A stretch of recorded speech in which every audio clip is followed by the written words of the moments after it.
Взагалі, ідея про податок на виведений капітал, вона вже давно існує, і цей Да, ми підхід, кожну програму говоримо, власне, ми про говоримо це. про це. Ви знаєте, я хотів би сказати, що для IT-галузі, я можу говорити за IT-галузь, для IT-галузі it's like good to have. Да? Тобто, якщо він буде існувати, він не завадить, але якщо ми зараз зростаємо на 30% в рік без налогу на виведений капітал, то це, в принципі, не є для нас перешкодою для зростання. Я от хотів сказати якраз, що це опція позитивна, але от якщо про законопроекти сказати, то жоден з них, на жаль, просто не вирішує ті, ну, як би скажемо, проблеми, які є, ну, які складності, які є зараз сьогодні з точки зору зростання індустрії, які заважають їй ще більше зростати.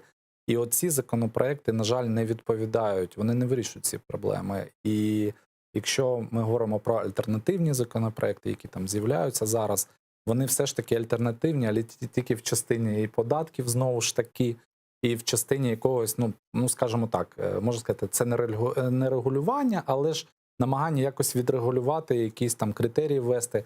Насправді рішення дуже просте завжди повинно бути, да, і воно тоді буде зрозуміле. Це питання. Давайте проаналізуємо, а чому успішна сьогодні от таке зростання показує індустрії, чому успішна модель? Тому що вибрана модель, яка влаштовує бізнес, яка влаштовує спеціалістів, яка дуже-дуже проста в адмініструванні, вона не потребує додаткових ресурсів, і є в нас, це я маю на увазі контрактна взаємодія з ФОПами, да, з приватними підприємцями, і це дійсно і фриланс, і це спеціалісти, які працюють з декількома компаніями, але саме головне – це контрактна форма. Тому що проекти в IT-індустрії дуже часто, вони короткострокові, наприклад. Да? Вони потребують мобільності. От декілька компаній іноземних, коли я в них питаю, вони відкрили центри розробки в Україні, вони з європейських країн, ну, наприклад, Франція, вони кажуть, чому ми тут? Тому що я за тиждень набрав собі команду, і вже 3 людей вже змінив там, тому що вони не підійшли. Я був у Франції, це робив 2 роки там, розумієте? Це перше. І друге,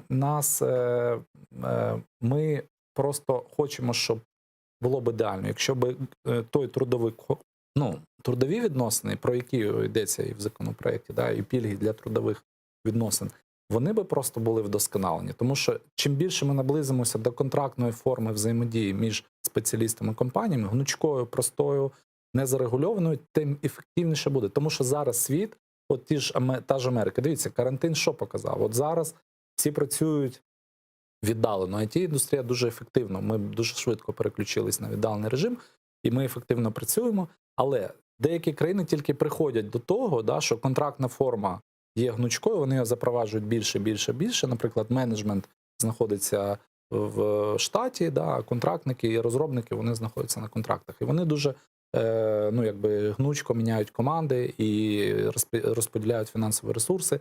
І от навантаження на фонд заробітної плати штатних працівників, оце є проблема. Його потрібно знижувати. Притом його потрібно знижувати дуже суттєво. І тоді збільшиться база. По-друге, сама модель, треба зафіксувати цю модель, яка привела до успіху індустрії, її зафіксувати на цьому періоді, не чіпати з точки зору, не спробувати її вдосконалити. Вона вже на сьогодні для нас досконала.